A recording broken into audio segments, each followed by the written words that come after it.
The advice and opinions expressed by the host of Autism Live and her guests are meant solely as suggestion and should not be in any way construed as child-specific advice. Any choices you make in determining your child's treatment are completely at your own discretion.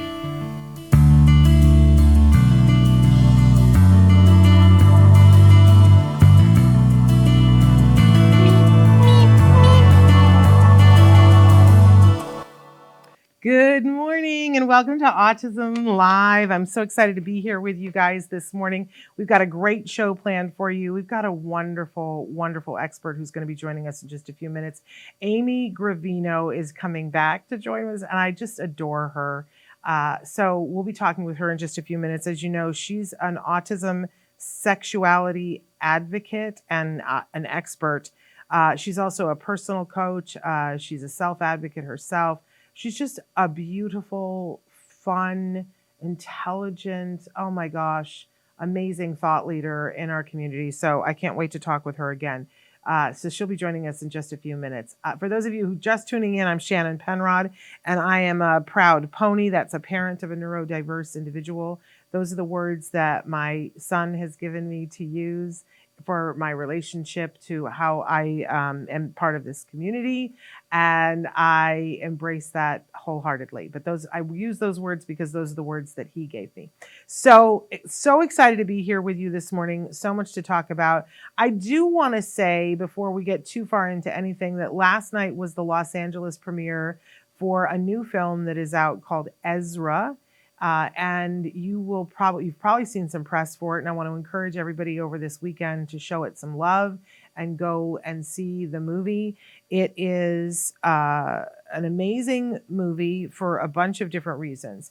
It stars Robert De Niro, Bobby Cannavale, and Rose Byrne, and a wonderful newcomer, a young man that I should know his age, but I don't know. He's playing a boy on the spectrum, and he is, in fact, a young man that is on the spectrum himself. And they did it right this time. They actually hired a consultant for the film who actually was one of the producers, an associate producer, our dear friend Alex Plank. So it is very authentically done, the role of the boy and his autism. I think it's going to be a game changer for people to see that these young actors, because for so long, I know a couple of times they've tried to make the movie Curious Incident of the Dog in the Night, and we keep hearing, oh, they can't find an actor on the spectrum. You can, and you can get a good consultant to be able to work with everyone to make that happen. So this film is a great example of what can be done, and the performances are absolutely amazing. Bobby Cannavale gives probably the performance of a lifetime. I love him. I've always loved him. And of course, Robert De Niro, just fasten your seatbelts. And so I encourage you, check it out. It is not an easy movie. There's a lot of emotion in the movie, and I know it certainly made me emotional, but it is well worth seeing. I hope that you guys will go see Ezra and talk it up to people, because sometimes people go, oh, it's an autism movie, and they think that they don't need to see it or they don't want to see it or whatever. And then we don't have box office success, and then Hollywood goes, see, nobody wants to hear these stories. It's up to us, you guys. Also, what is up to us, I do want to say that next week, the show's next week, we kind of really pulled out all the stops.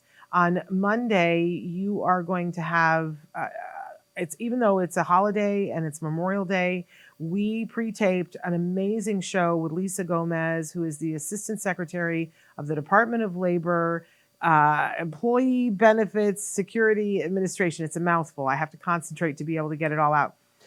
So she tells us some pivotal information. It's an update from what we've been telling you guys. If you are having trouble accessing your insurance, you've been denied for whatever reason, and you're trying to process, to, what do they call that when you say the denial and you have to put in a response, whatever that's called. I can't come up with a word right now. But an appeal, when you're trying to put in an appeal for it, oh my gosh, she has a phone number, a place to call where people can help you with that. And it helps not only you, but everybody. So it's some of the best information that we've been able to bring to you this year.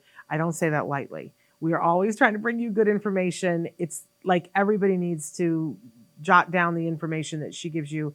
It really is the potential to be life changing.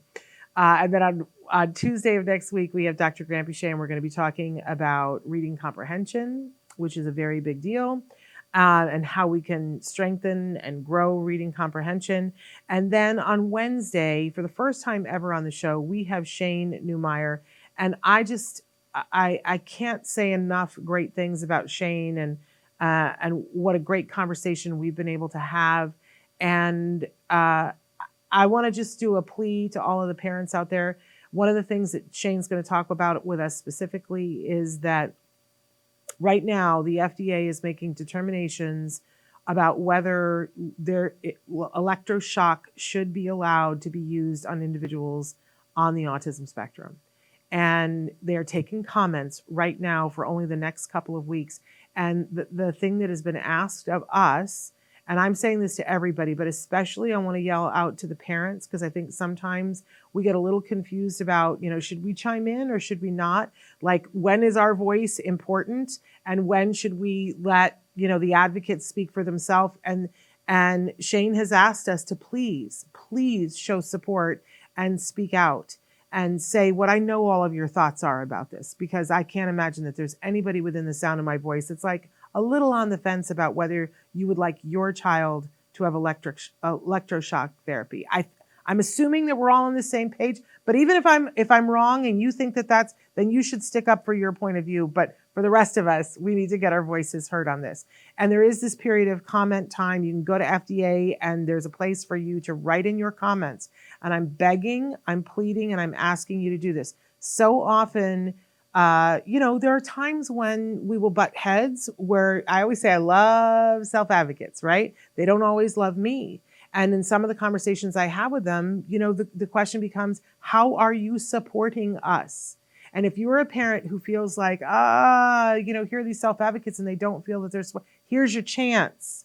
Speak up and help them to get this message across to the FDA. And once and for all, I know it's a duh. Why are we still having to debate this? But we're debating it because enough people didn't speak up. So let's not make that mistake. Let's get it done.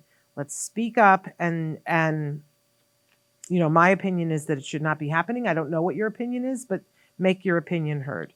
We're saying hello to Rodney and to Michelle. We're so thrilled that you guys are here. So anyway, those are my little disclaimers for this week and next week. Don't miss those two shows. I think today's show is going to be absolutely amazing too. I just am very proud of some of the work that we've been able to do lately to bring you voices that I think you need to hear. I think you need to hear Amy Gravino today. I definitely think that you need to hear Shane next week. We've never heard from them before. And Lisa Gomez, it's going to make a difference in how you access your insurance and access those claims. So very proud of all of these shows, you guys. By the way, tomorrow and Friday, we are in the month of May, we're doing the best of Autism Live on Thursdays and the best of Ask Dr. Doreen on Fridays. Tomorrow, the topic is ABA basics. And then on Friday, the topic for Ask Dr. Doreen is food selectivity. So if you're interested in those are available as well. By the way, we're live right now on Facebook, YouTube, and Twitter, and we hope that you will write in. It is Wednesday, May 22nd, and we are 100% live. Our fabulous Chris Desmond is going to show you some of the different ways that you can be watching the show when you're watching the show, or listening to the show when you're listening to the show. We know that the lion's share of you listen in podcasts, and we love that. For those of you listening in podcast, if you're ever curious and you're like, I want to see how crazy Shannon's hair is today, and it is, you could tootle over to YouTube, where we have a very robust channel that has 14 years of videos. We are just about to enter our 15th year of doing these shows. Good morning to Autism Journey with Elijah. I saw that you had an amazing guest on your show yesterday. I didn't get to tune in, but I saw that it was there. I have an imagination that I think it was absolutely incredible. I'd love to hear from you how that was, because I know you had Sarah Bradford yesterday, and she's amazing. We see that Helen is also here with us. And Helen, we're so glad that you're here. Good morning. Okay, I don't want to forget to say that when you're listening to us in podcast, that it is a free download wherever you get your podcast. But I want to point out that it's free to you, and that's an important value to us here at the Autism Network, where our whole mission is to provide you with information and inspiration, and for us, that means it has to come to you for free. We're really, really committed to that and have been, and you have no idea how hard that has been for 14 years. But when you get the podcast, there is an actual cost. Every time one of you downloads the podcast, it's like a cha-ching, right? And so the wider our audience, the more it costs us, which is a quality problem, right? We want to get to as many people as possible. But the way we defray that cost is that there is advertising on the podcast that you will hear them, and I hope you will embrace that. Every time you hear one of the ads, go, hey, that's wonderful. Thank you for paying so that I didn't have to. I hope that's how you're looking at it. But some of you have said, you know what? I would rather pay a little bit and be able to listen uninterrupted. You can do that as well. We made that possible for you. You can go to glow.fm/autism-live. It's $5 a month. And when you subscribe, you get everything that the Autism Network does. You'll get all of those podcasts, and you will get them ad-free for one low cost, $5 a month, if that interests you. Otherwise, revel in the fact that it's free and that those advertisers are paying for it. We appreciate them for doing that. Wonderful. And Autism Journey with Elijah says it was over the moon. I love learning a lot about people who care about autism like we do. Thank you. If it wasn't for you and Autism Live, I wouldn't know about Sarah Gilhere Bradford. Amazing time with her. And well, I'm so glad, because she is an amazing person on her right and own right, and podcasting, and a wonderful author. And I'm glad that you found out about her here. She is, and her story, whoo, everybody got a story, right? But some stories are like, whoo, her story is woo. Anyway, I keep trying. I tried to talk her the other day into coming for the Ed Asner poker tournament. There are two events during the year that I think if you're going to come to LA, you should come for one of these two events. And one of them is the Ed Asner poker tournament, which is happening on June 15th. And the other one is the All Ghouls Gala in October.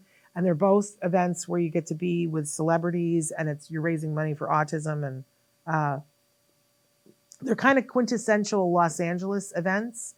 One of them is a poker tournament, and the other one is a big Halloween party fundraiser. But you should come. If you can come to one of those, it would be great to see you at one of those. Okay. And make Sarah come. I tried to talk her into it. I was like, Sarah, you got to come. Anyway. Okay. Oh, wonderful. You're going to come in October. Fantastic. That's wonderful. Truly fabulous. We haven't announced a date yet, but you're definitely in that window. You're going to be right. So, because we're picking between two dates right now for All Ghouls Gala. Okay. So all of that out of the way, I want to get to our jargon today. I do want to remind everybody, we have fabulous experts on the show. I've got one for you today. I don't count myself as one of those experts. I am, as I said, a pony, parent of a neurodiverse individual. I have learned a lot hosting shows, but I don't consider myself an expert. But please feel free to write in your questions wherever you are. We love to hear from them. It's our favorite part to interact with you live, so please feel free to do that. We do like to start the show with something we call the jargon of the day. This is when we take on one word, one phrase, one acronym. We try to figure out, what are these experts talking about? I always say, what in the hey nani nani is this about? And you know I only share a term with you if I think it can save you 5 minutes and $5. We often give you a more robust definition, and when possible, I make fun of it when it's filled with more jargon. We always then try to give you a more accessible definition and give you an example of what it is that we're talking about. So we hit on this a lot yesterday, and we're going to be talking about it more in the month of June. Executive functioning. What is this that we're talking about? And I remember when somebody started talking about this to me as a parent about my child, I remember thinking, okay, he's 3 and we need an OT for occupational therapy. Like, why? He doesn't have a job yet. He's 3. And why are we talking about executive functioning? What if he doesn't want to be an executive? What if he wants to be a painter? Do you know what I mean? Like, I really didn't know what these terms were talking about. So let's see if we can, if you're having trouble with it too, let's see if we can demystify. So executive functioning, and this is the definition from Merriam-Webster.com.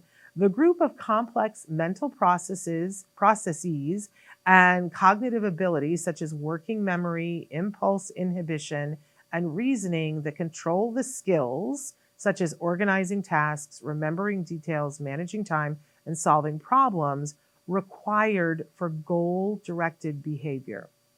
Now, I super love this definition.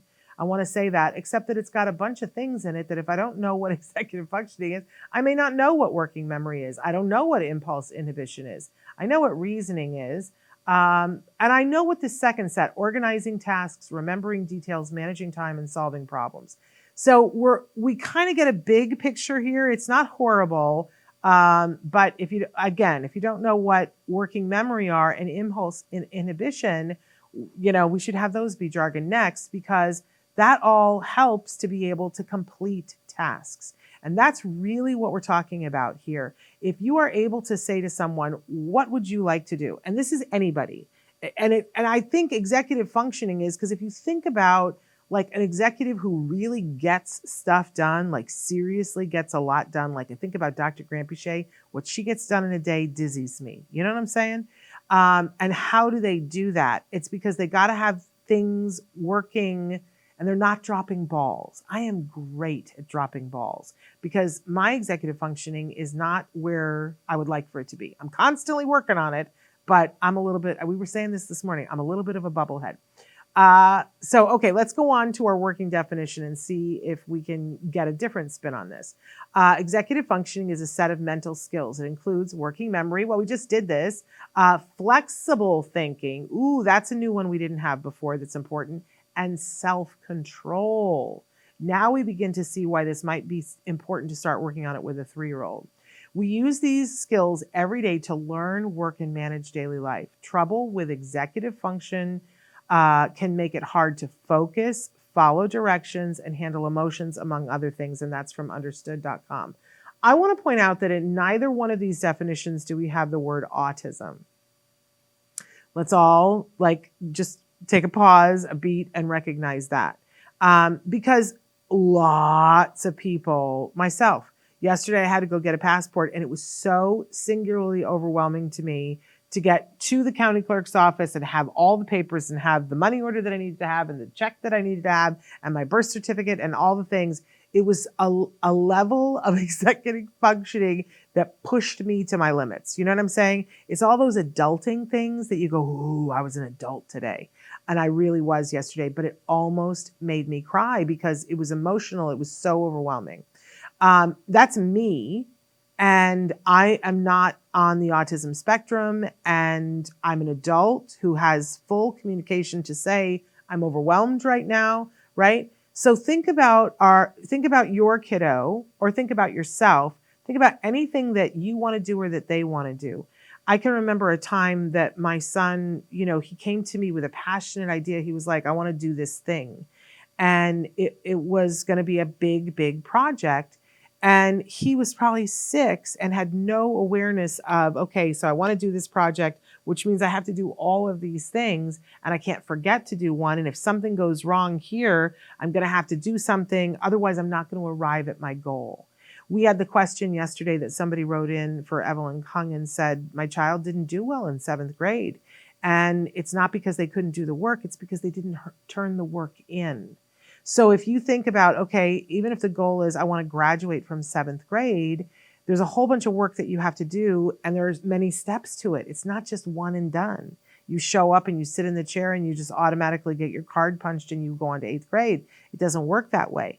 You have this semester and you have this many assignments, but you not only have to organize them and do the research and do whatever, and then do the work and make sure that you're turning in a finished project, you have to turn it in.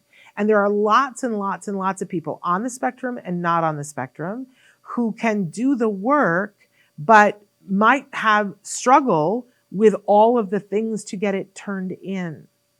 So when executive functioning was explained to me, I have to give a shout out to Dr. Adele Nadowski. She sat me down and she said, think about it this way. She said, let's say that you decide you want to go to an autism conference because you want to learn things there.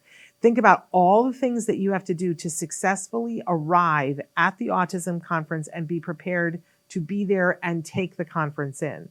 Well, first of all, you have to find childcare to make sure that your child is someplace while you are at the conference.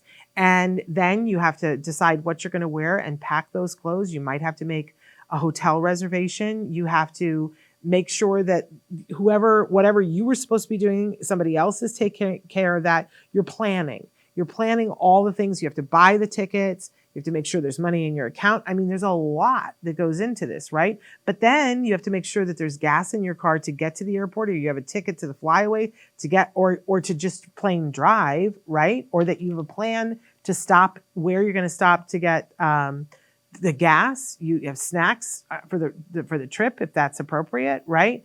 You have all the things that you need. Great. So we've done all the planning and you're aware of what the dates are.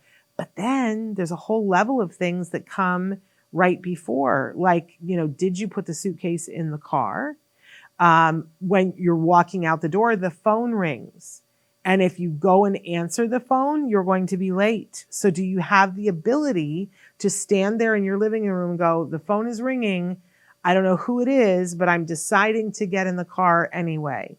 That's that inhibition thing that we were talking about on the previous slide. That even though I see that there's something going on, I'm not going to respond to it. I'm going to inhibit my response because I'm going to choose in this moment. It's more important for me to be on time. All of these things. And then you arrive at the conference. Are you too tired because you were up till 2:00 in the morning packing your suitcase? I've done that. Right? So those are all executive functioning skills. And we see all the time, there are executive functioning skills that we can start to work with a 3-year-old who's nonverbal. Right? There are little seed things that we can start to work on so that eventually we get to the bigger things and they can make choices and plan a play date, finish a project and turn it in and be successful and get what happens when we take something all the way through that's a goal, we get to the reward. And for some of our kids, that reward's too far away. So we have to reward things along the way and problem solve along the way. Okay. Rodney says, helpful information. Thank you. And Autism Journey with Elijah says, we're trying to get childcare for Taka because you want to go to a conference. And it's like, you're already thinking about that now for October, which is great. But we know sometimes, like, you've got all these things planned and then one thing happens and you got to look at that and evaluate and go, okay, how do we keep going? How can we get around that, over it? That's all executive function. So we need this for ourselves.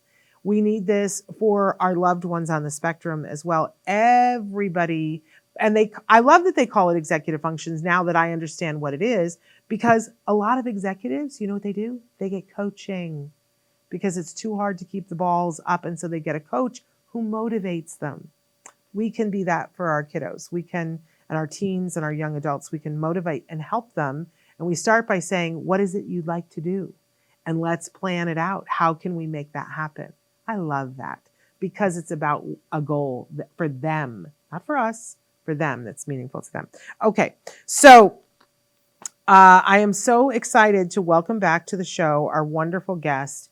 Amy Gravino is joining us again. We've had her on the show several times before. She is an autism sexuality advocate and relationship coach in the Center for Adult Autism Services at Rutgers University. She is also the president of Ascot Consulting, which offers autism consulting, college coaching, and mentoring services for organizations, schools, and individuals on the autism spectrum and their families. Amy is an international speaker who has given TED Talks, spoken twice at the United Nations for World Autism Awareness Day, and presented worldwide to audiences on a variety of topics related to autism, with a dedicated special focus and research on the subject of autism and sexuality. She obtained her master's degree in applied behavior analysis from Caldwell University in 2010, and she currently serves on the board of Yes She Can Inc. and the Golden Door International Film Festival of New Jersey. And previously, she served on the advisory board of the Simons Foundation, Powering Autism Research. We all know that as SPARC. She is an award-winning writer whose work has been featured in Spectrum, the leading online news source for autism research, Reader's Digest, special education textbooks, and other outlets. I'm welcoming her back to the show. Amy, so thrilled to have you here. Hi, Shannon. Great to be here today. Thank you for having me. You look amazing, and I love this background. Tell us about this background. Oh, then, yes, this is The Birth of Venus by Botticelli. It's the Oh, clamshell I see coming the from the shell now. ocean. I couldn't see the shell before. It's absolutely beautiful. Of course it is. It's a work of art, and that's exactly what it looks like. So, Amy, I haven't seen you in a while. I always like to say that I love going to a conference, and I always make a beeline for you. You're like my security blanket at conferences, and I think we laugh about this. I hope we laugh about this because I have social anxiety, and I know that I can be with you and that you're going to be real. And we kind of laugh all the time about how it's funny that I am not the person on the spectrum, but you're the person calming me down. Yeah, well, sometimes we need to be that for each other. Everybody deals with certain anxieties, and that's okay. We just have to help each other. So I'm glad I can be that for you. You're always my security blanket because you know what? You just have such a wonderful outlook on everything. You have a very wonderful, you're very witty. You have a wonderful sense of humor. And I never have to worry that there is a game afoot when I'm talking to you. Absolutely. Yeah, I don't do games. No, you're totally real, and I can have a conversation, and I know what we're talking about, and there's not some hidden agenda, which is always so welcome at a conference. Because I'm not sure what all the social cues at the concert are. What concert? I swear today I cannot find my words. What is it with me today? Conference. That's the word that I'm looking for. Yeah. So, but I want people to appreciate and understand that you are at the top of your game. You are an amazing and talented individual, and really very sought after to be a speaker at conferences. I think because you are so knowledgeable and you tell it like it is. And you're also talking about a topic that for some reason everybody else gets squeamy about. Do you see that? Yes, it's certainly, sexuality is a topic that people have a lot of reservations and hangups around for reasons that continue to evade me. It's such a, natural part of the human experience. I don't think that we should be uncomfortable with it. But just so much of our conditioning, even from childhood, makes us feel that, sex is everywhere and everything is sexualized, but yet we can't have honest conversations about sexuality, which puts us all at a real disadvantage, I feel like. And so I think the word disarming comes to mind when I think about what I do with the talks that I give. And I've had many people, parents in particular, say to me that hearing me speak helped them to see their autistic child not just as their child, but as a person. And it shifted their kind of thinking around the importance of sexual education, for their child and for all autistic individuals. And I've heard similar things from administrators and from others that I've done professional development and staff trainings for. And it really, I think, shifts people's minds around when you can make people feel comfortable enough to have these conversations. That's the thing is I try to cultivate an atmosphere where you can ask anything. I don't necessarily expect people to be as unfiltered as I am. Few people are, but I want people to feel safe and to know that they're not going to be judged by what they ask. And so I think that's what people end up feeling. And I'm very glad for that. Well, and I'm very grateful that you are unfiltered because, as I said before, we don't have to worry about that there's a hidden agenda or there's so much room for misunderstanding, right? Especially when we're talking about sexuality, that it's just so much easier if people say what they mean and mean what they say and not try to speak euphemistically. So I appreciate that you are not putting a filter on it and talking about it. And I appreciate that you are talking to all of us as parents because I do think there's some weird disconnect that I do think that as a parent, there's this thing that your child comes out and there's this wake up moment where you're like, I have to do everything for this being or they're not going to live, right? There's this huge responsibility. And then there are no classes about how to dial that down over a 21-year period. Like how to remove so everybody's finding their way with it.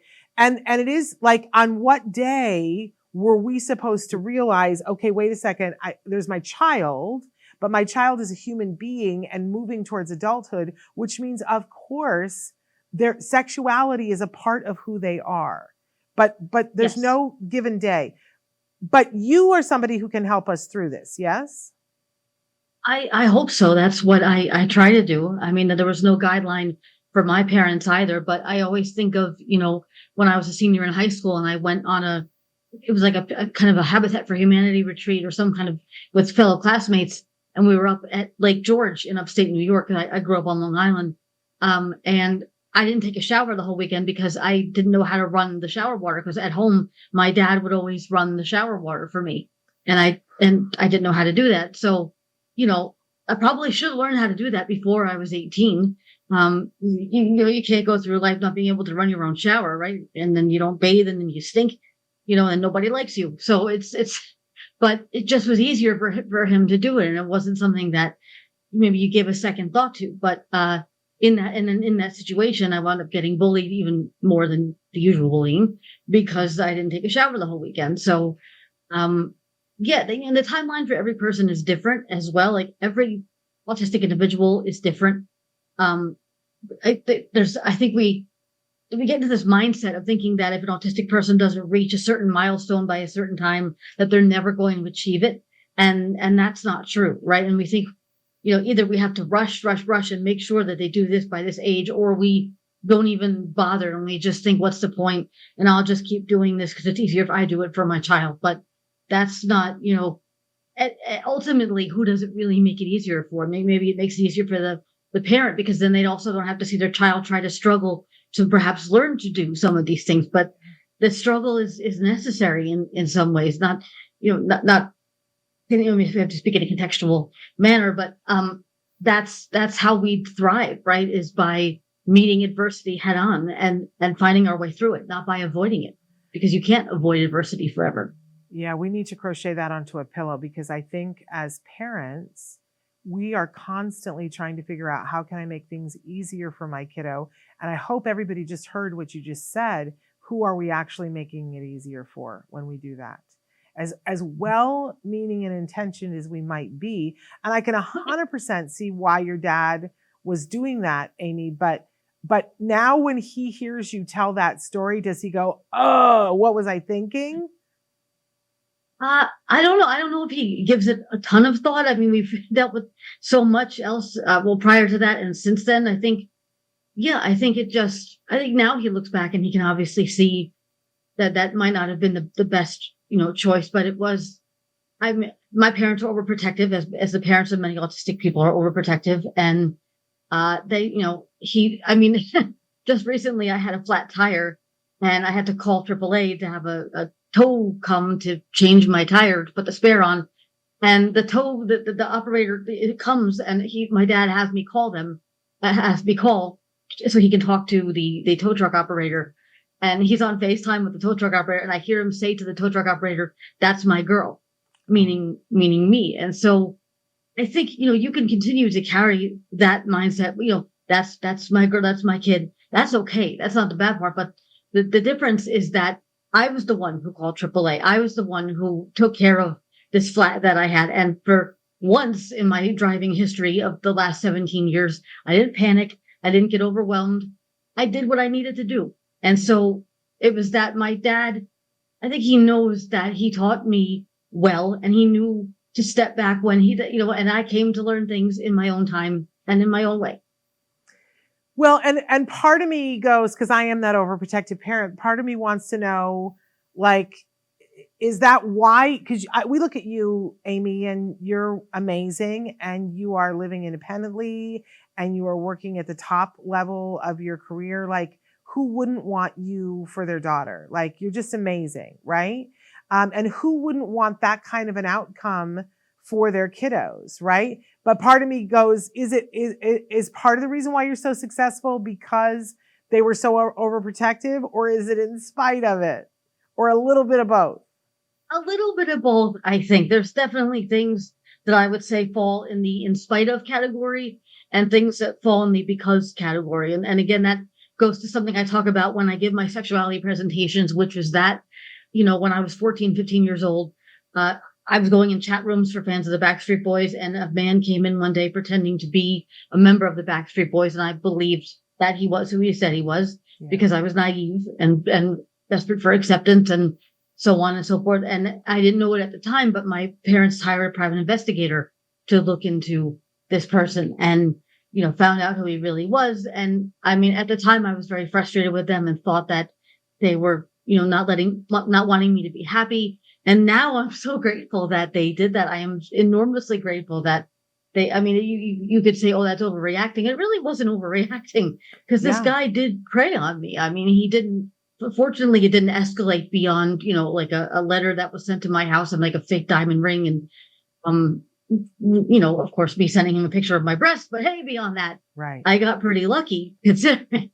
And I'm just grateful that my parents, they did, even if I didn't understand that at 14, because when you're 14 and 15, you think you know everything. It doesn't matter if you're autistic or not.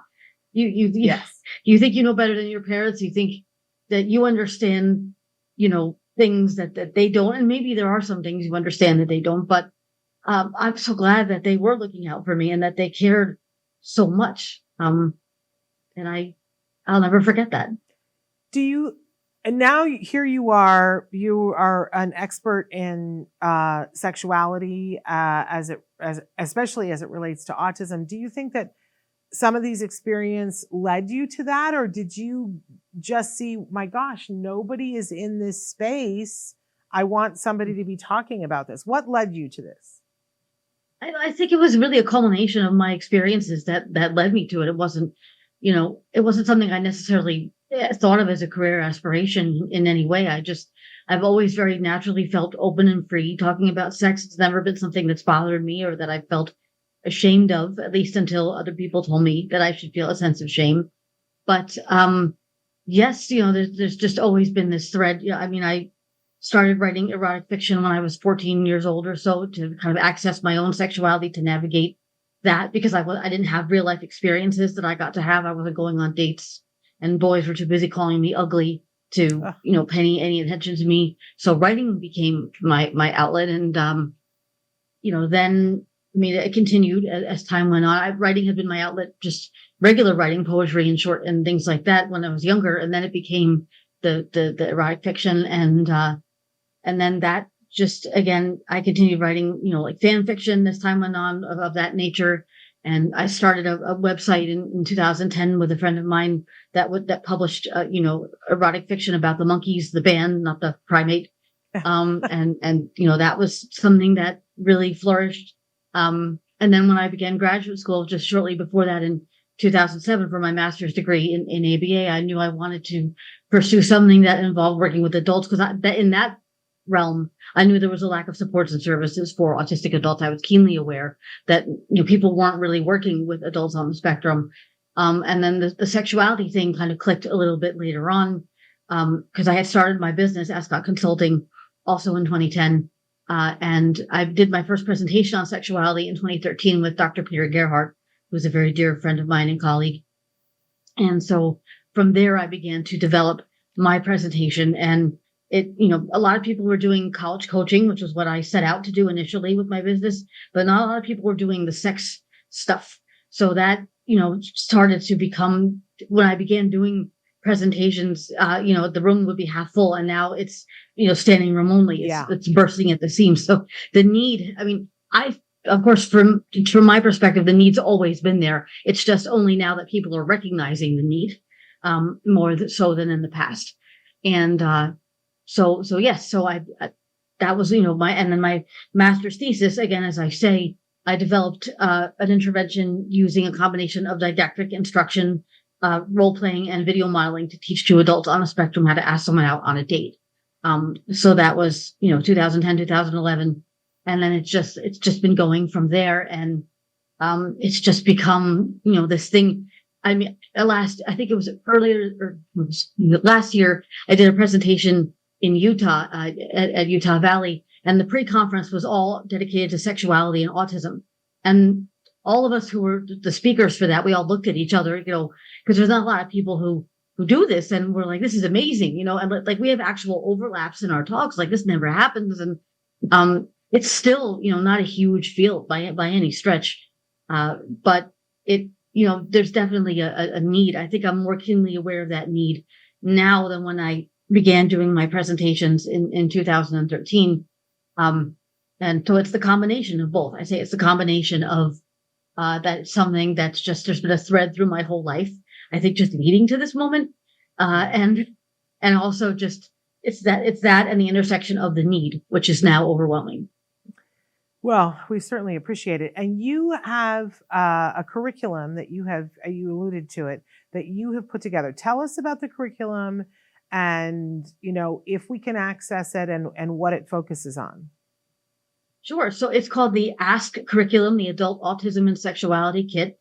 And it began in 2022. I applied for a grant through Next for Autism, my first grant as a principal investigator, in collaboration with Dr. Vanessa Ball, who's the executive director of the Psychological Services Clinic at the Rutgers Center for Adult Autism Services. And then we brought on board Dr. Erin Libsack, who is also in the Lifespan Lab there at the RCAS, and Genta Kukash, who's a research assistant. And we began to start to develop this curriculum. And the aim was for it to be a sex ed curriculum for college students on the spectrum. But we wanted it to be something different, kind of from what was already out there. We didn't want to just say, this is the neurotypical way to do this. We wanted to incorporate autistic communication into the curriculum. And so we started out, having stakeholder interviews and looking at the 7 main content areas as outlined by the National Standards on Sex Education. The stakeholder interviews were with autistic adults, but also parents of individuals on the spectrum. And we wound up focusing in on, because again, sexuality is a very broad area and there'd be a lot to cover just in one curriculum. But we wound up focusing on kind of preparedness for sex through the lens of healthy relationships and personal safety. Those were the 2 content areas that were identified by our stakeholders as of being of most importance for autistic individuals. So that's kind of set off the process there. And we began developing, we modified some lesson plans from Answer, which is the oldest sex ed curriculum in the country, which is housed at Rutgers. We based a lot of what we did off of that, but then modified it obviously for autistic individuals. And we also employed an autistic consultant to read over the curriculum once we'd completed, what we were putting together, to kind of give us feedback on it and input, which was invaluable to the process. And we just ran our groups in January of this year. We ran the groups with individuals in the college support program at the RCAS, and we reported out in February. So the grant period is over, and I'm very excited with how everything went. We were going to run the groups in person, but then it snowed because it's New Jersey. So we did the groups on Zoom, which was actually really great because now we know that we can run the groups on Zoom. It was Erin and I who kind of co-facilitated with Vanessa and Genta. It's sort of, we call them our flight attendants while we were the pilots. Yeah. So they just were, keeping track of any housekeeping issues and any other things that might come up logistically. But now we're just beginning to look at next steps and what's going to be the next steps for this curriculum. At the moment, it's not kind of in a packaged form where it could be accessed readily. That's kind of something that we're looking at now, is how to potentially develop it as something that is packaged. I've had interest from a number of different organizations and schools who want to either run it or take a look at it or take it to the next steps kind of. So that it's just, we're just in the very early stages of that right now. But I am looking at the possibility of doing trainings with organizations, with people who are interested in learning more about the curriculum. That's something that we are also exploring, either me by myself or with Erin, to do that together, to, explain the curriculum to people and kind of take it from there. So yes, that's kind of where we are at the moment. And it's been really exciting. It's been terrifying because I haven't really known what I'm doing. This was the first time I ever developed the curriculum, and things change quite a bit as things go along. And so that's been a little bit nerve-wracking, but also exciting. And I'm just so glad to bring this out into the world. And I think it's a good complement actually there's a curriculum out of Boston University called the HEARTS curriculum, which is focused more on healthy relationships for autistic individuals, developing relationships. So I think our 2 curricula are good companion pieces to one another. And ultimately, I want this to be a living document. The Ask curriculum, I'm hoping it'll really continue to be added on to. It's not just going to be like an encyclopedia sitting on the shelf collecting dust. Good. It's going to be something that, this is just a foundation, what we've created. And we hope to keep adding to it as time goes on. How amazing. Can you share anecdotally about, any of the things that you were excited about? You said it was very exciting, but outcome wise, people having gone through this in January and February, like what was the feedback? So we got pretty positive feedback. We did conduct a few follow-up sessions with any participants who were interested in asking additional questions. The response, we also had a survey that we had put out for the participants to complete to give us feedback. Very positive feedback, I would say. Again, some of the content areas, we cover things all the way from, autonomy and boundaries. What is a boundary? What is a personal value? Up to, we also have, biology and anatomy, because the challenging thing is not knowing people's learning histories. And if people had prior sex education, everybody's in kind of a different place with their knowledge base. So we wanted to make sure that we covered kind of all the bases with some of the more basic stuff. But then, of course, we go into things like preparedness for sex and, like porn versus reality. Like sex is not porn, porn is not sex. And, what are the expectations that someone has for sex and navigating sensory issues related to sex. And so, we really did get quite a lot of, I think, positive feedback from the participants. And I would love to, obviously do some more follow-up maybe in a few more months to see if it has had kind of a long-lasting effect on the participants to get some more of that outcome data. So that's still in progress. Amazing. I'm so excited for you. This, like, this is why I love sitting and talking with you at a conference, Amy, because you're not playing. You say it was a little nerve-wracking. I wasn't sure if I knew what I was doing, which I think we all go through that feeling, but you admit to it. And yet our immediate response is, oh my gosh, but who better than you? Like, clearly you found your way and did it. But I love that you admit that it was a little scary. And yet you did it anyway. So that's very exciting. Absolutely. It's the reason why I always, tend to shy away from the word expert, because I feel like expert has a static authority with it that can't be challenged. And we're learning so much all the time about sexuality. We're learning so much all the time about autism that I think the people who want to call themselves experts are the ones who are least likely to admit to what you just said, to admit when they don't know something. But meanwhile, saying I don't know is actually a really powerful thing to say. Absolutely. I've said it to clients that I've worked with on consultations. I've said, I don't know the answer to that question. Let's find out together. Yeah. Right. Because that's why I prefer the word specialist for that reason. This is the thing that I specialize in, but I am learning every single day, all the time about this area. And so I don't see myself as an expert for that reason. And I think that's important. We need more humility in this field. I think it's often times, where people get caught up with egos, especially. And, and it's actually, I am more likely to listen to someone who acknowledges that they don't know everything than somebody who says that they do know everything. Me too. Me too. I will say this. It was always, I discovered it was a warning thing when my son was at school and we would go to the next grade. And if the teacher said to me, oh, don't worry, I know everything about autism, that was a red flag. It meant they, in fact, knew nothing about autism. Yeah. That they had one kid one time, and therefore they were going to take everything and filter it through that one kid, which was not going to help my kid. So that always makes me nervous. Hey, I want to say good morning to Amanda and to Evelyn. Thank you so much for being here with us, as well as our other people who are writing in. And I want to pause for just a second, Amy, and tell people where they can find to connect with you, where they can ask more questions, tell them about your website. And if they want to have you come and speak or do a talk, or hire you to be a consultant, how do they get in touch with you? Sure. So my website is amygravino.com, and all inquiries can be sent to amy@amygravino.com. That's my email address. That's the best way to reach me, is via email. I can also be found on LinkedIn. I'm on there. I'm on Twitter, at Amy Gravino, and Instagram at amy.gravino.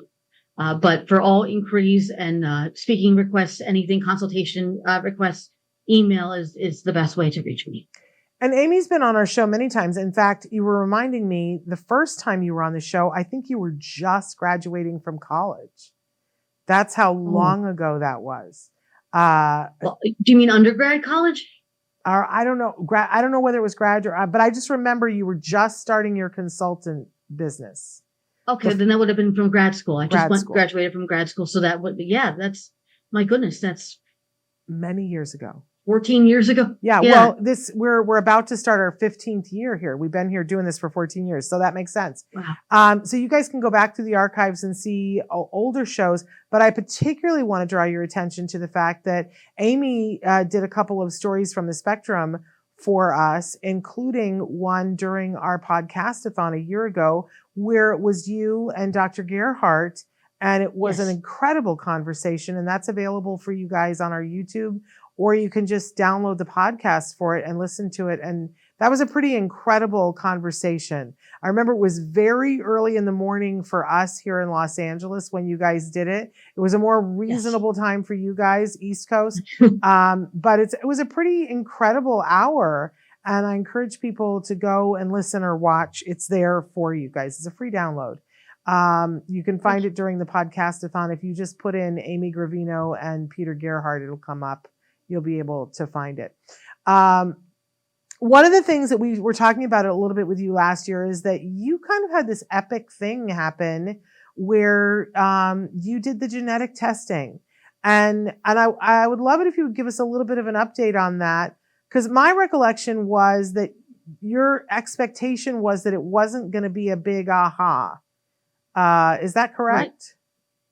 Right. Yes. Well, I participated in the Spark study in 2016, not expecting to receive a result. I mean, they gave you the impression very clearly that you may not receive one. So not to get your hopes up too high. And when you so say I result, what kind of a result? What were they looking for? They were looking at genetic results. So looking at, seeing if people received a genetic result related to autism, that there was some kind of, genetic, something that was what caused someone to be autistic. An explanation of genetically why you might actually qualify for the diagnosis. Is that accurate? Exactly. Okay. Exactly. I think that sums it up pretty well. Okay. I mean, there's other things behind it as well, but those are kind of more jargony and scientific, and the genetics piece always hurts my brain a little bit. But Me too. Yeah, that's a good way of putting it. So, and then ultimately, of course, that the results would further our understanding of autism and of the genetic kind of basis and components behind autism. Not in service of finding a cure or prevention, but just to, I think, enhance our knowledge. Exactly. And that's what made me want to participate in Spark, was to promote understanding and hopefully improve the quality of life for autistic people now. And so I participated, as I said, in 2016, and I didn't receive a result until 5 years later, in 2021. There was kind of a lot going on in 2021, whole pandemic thing and all. So that certainly wasn't on my radar. And I received, an email of all the places to get some extremely personal news. To receive it in such an impersonal medium was quite something. We have found a genetic result for your autism. And I scheduled a phone call with Dr. Wendy Chung. And that's when she told me that the diagnosis was something called Kleefstra syndrome type 2. And that was what had led to my autism. And I just remember, my almost immediate response while on the phone with her was to burst into tears, which, because there were so many emotions rushing through me, relief chief among them, to know that I am not, in fact, some failed version of normal. I'm exactly who I'm supposed to be. And it just knowing, and my heart kind of ached knowing I'd spent so many years feeling that way and trying so hard, and knowing, it's not because you didn't try hard enough. It's not because you didn't do this or that. This is who you are. But again, kind of the thing that stays with me and that I always keep in mind is that Kleefstra syndrome too, might have made me autistic, but it didn't make me Amy. It didn't make me who I am as a person. That's something that I, had to figure out on my own. And now this is a new journey, that I've been embarking on. So one journey began when I got the initial diagnosis in 1994 of Asperger's syndrome, which would now be autism level 1. And then a new journey started with this diagnosis in 2021, a journey that really, I wouldn't say started immediately again at that time, because again, pandemic, other things happening. But this year, I actually had the opportunity to speak at the Autism Science Foundation's Day of Learning and talk about my experience receiving that genetic diagnosis. So that was the first time I got to kind of present on that topic, which was really exciting. And emotional, of course. As I was preparing my presentation, I kept, crying, and I said, I hope I don't end up crying while I'm giving this talk, because it's still very intense and very raw, for me. And I, when I got the results, they said, oh, number one, don't read anything about it online. Like, okay, yeah, that's going to happen. And number two, here's a support group for parents of children with Kleefstra syndrome. You can join it and tell them what it's like to live with Kleefstra syndrome too. And I said, but I don't know what it's like to live with Kleefstra syndrome too. I identify as being autistic, as being on the spectrum. I would feel like an imposter going in and acting like I'm some big expert when I have no idea, that's not a component of my identity at this particular moment. So, and and there's a lot of fear still there, I think. So the journey is continuing, and I am, again, a lot of things have just been happening over the past few years that have made it difficult to look into that, I think, a little bit more. But so I'm just glad, though, that I got to give that presentation, and I hope that it will, alleviate fears that people might have about genetic testing, especially. I want people to see that this is not a bad thing to get a result. It might tell you what you have, but it doesn't tell you who you are. And no test can do that. And it won't take away from who you are either. We need to crochet that on a pillow too. What I've taken from it so far. Sorry, I didn't mean to interrupt you. I was just saying we need to crochet that on a pillow too. It's information, but it doesn't change who you are. Wait, did you said when they said, don't Google it, don't look it up, and you were like, yeah, like that's not going to happen. So I'm assuming you did Google it and look it up. Was it an aha moment? Did you recognize yourself on the page, or were there things that you were like, that doesn't describe me? Yeah, it was kind of a mix of both, because there were definitely things that did not fit and that were not necessarily accurate. Again, it's complicated because there's a regular Kleefstra syndrome, but then I'm type 2. So once again, I'm like a minority of a minority. I'm always in the subgroups, You're extraordinary. Yeah. That's one word for it. Yeah. But so much of the information that's out there is on the main Kleefstra syndrome. And, like, for example, there's components of potential like intellectual disability and like other, and those things don't apply to me specifically. But then there were things that I read that I thought, were, that did seem to fit a little bit. But that's the thing, is that anytime you get, information like this, not that I have a ton of experience with getting information like this, but what I have found is you have to incorporate, certain things into your knowledge of yourself, but you can't also let it overtake, who you are. Like I am not going to sit here and let Kleefstra syndrome 2 become the sum total of my identity, because it's not. Yeah. Just as autism is not the sum total of my identity. Yes. And it just took me a long time to realize that too, that I used to say that there was autism Amy and there was Amy, and that autism Amy was the cause of all my problems. And if that went away, I'd be fine and happy and perfect. Now I know there's just one Amy. There's just one Amy. And I love that Amy. I love that Amy too. And I think our viewers love that Amy too. I know they do. In fact, we have two people watching that are also podcasters, and I think they very much would like to connect with you, to have you on their shows. I don't want to speak for them, but it seems like that's what's in the comments here. Sure. You're remarkable, Amy. I can't believe we're already out of time, because I have a million more things. But I always say you're welcome to come back whenever you want. And I know I didn't get to go to the APF conference this year, so I missed you there. But if you're in the LA area, I always love to see you and know that you're in. And we'd love to we've never had you in the studio. It would be fun to have you in the studio. So if you come to LA, let me know. I will. I'll definitely let you know. That would be great to be in the studio. And I wished I'd known about you going to Utah, because I have friends who teach at Utah Valley. I would have gone. I think that's like the in and of itself, that you had a panel of people talking about sexuality in Utah where I, sometimes that is not the topic of conversation. Like that's impressive. I would have come to that. I would. Well, it wasn't just a panel. It was actually, we all did individual presentations. I That's was the opening amazing. keynote, and then there were other presentations. And I felt the same way. I agree with you because later on that year, I also spoke at Utah State, and I did 2 other talks, but not the sexuality talk. They didn't want me to do Yeah.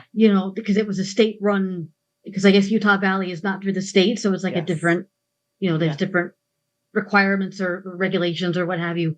But I was very pleasantly surprised at Utah Valley's progressiveness, and Yeah. we were embraced. I think we were really embraced by everyone who was there. I would have liked to have seen more people in attendance. It definitely wasn't as full as the regular conference that was the following day, but we had a good turnout, I think, all things considered. That's amazing. I would have come to that. I just didn't hear. But people are saying how much they enjoyed hearing your story. I do want to say, as we leave, you're just remarkable, and it hurt my heart that I don't want to invalidate what you were feeling in that moment, but it hurt my heart that anybody has interacted with you to make you feel like you were a failed version of normal. Like, I'm glad that was released from you. I'm sorry that you felt that way. I just want you to know, and I want all the people watching that are feeling that way to know that there is a community of people that we love you and appreciate you for who you are. So I hope you feel that now. I do. I definitely feel that more now, and I'm very grateful. Well, we're grateful for you. Thank you. I don't know who that normal is that everybody was striving to be. I do know it's on the dryer, that's where the setting is. But I would rather spend, this is why I gravitate to you at a conference. I would rather spend the time with you than a whole lot of other people, Amy. So in any case, I really, really appreciate you. We thank you for taking the time out of your busy day to be with us, and we look forward to having you back on again. It was my pleasure. Thank you so much for having me on, Shannon. You take care, Amy. Bye-bye. And I just want to close out because I know that Monday, I don't want you guys to forget. Don't forget, set a reminder for yourselves. We are premiering on Monday, even though it's a holiday, a very new episode with Lisa Gomez, the Assistant Secretary of the Department of Labor, Employee Benefits Security Administration. And it's pivotal information, you guys. All next week, it's just like blow the doors off. It's just so good. So make sure that you're tuning in on Monday. Tuesday, Dr. Grant Bichet, reading comprehension. Wednesday, Shane Newmeyer. Oh my goodness. Please, please, please, everybody within the sound of my voice, take a minute, go to the FDA's website, find the place where you can make comments about electroshock therapy for individuals with autism and speak your piece. Your voice is urgently needed right now. How many times have we all said that we would like for there to be a repair between parents and self-advocates? This is a real opportunity, you guys, to do a good thing, to speak up on behalf of and match what the self-advocates are saying. They are asking for our help right now. This is an ideal opportunity for us to once and for all make it so that no individual on the autism spectrum gets shocked because of how they are behaving. This is so barbaric. I've said, if that is not your opinion, please, make your opinion heard too. But I think for so many of us, that is our opinion, that we would never okay that. So we must speak up on behalf of individuals in institutions so that cannot happen to them. So please take the opportunity to do that. I'm going to be, drilling down on that. You're going to see posts about that. Please share that with people. I would love to avalanche the FDA so that there's no question in their minds. And I would love for us proudly as parents to say to the self-advocates, we stood up for you because you matter to us. Please help me be a part of that message. I beg of you. Okay. Thank you so much. We're back tomorrow with basics of ABA and then food selectivity. on Friday. And then next week, that avalanche of good shows. Make sure you're here for it. We appreciate you so much. I'll see you tomorrow. Until then, give your kiddos a hug from me and one for you too. Bye-bye for now.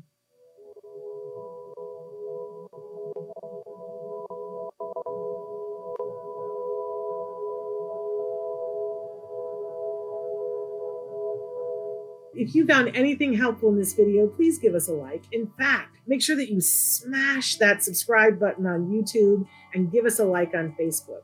You can also follow us on Twitter and on Instagram for important updates. And please download our free podcast wherever you get your podcasts. Thank you so much. See you next time.